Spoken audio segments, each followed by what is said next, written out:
Era a minha visão. Não, excelente. Eu queria te perguntar uma coisa, porque eu sei que você é um cara que gosta muito da Ayn Rand, assim como o Denão.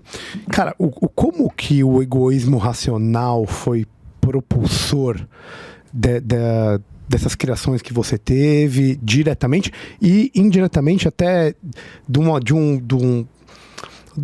da mão do invisível que tem no capitalismo, porque quando você faz uma coisa boa pra você, você acaba fazendo coisa boa pra quem tá ao seu redor. Claro, assim, Podemos só fundamentar, sem querer ser chato, eu já tô entrando de entrar aqui, mas podemos só fundamentar egoísmo Saudade dessa voz.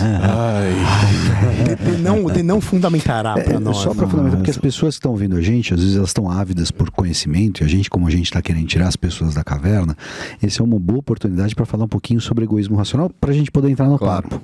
Vai lá, Denão. traduz. Você que é o filósofo da parada. Esse cara leu tudo de Rand. Deu absolutamente tudo de Rand. É aficionado. Eu sou bem fã, por Rand. velho.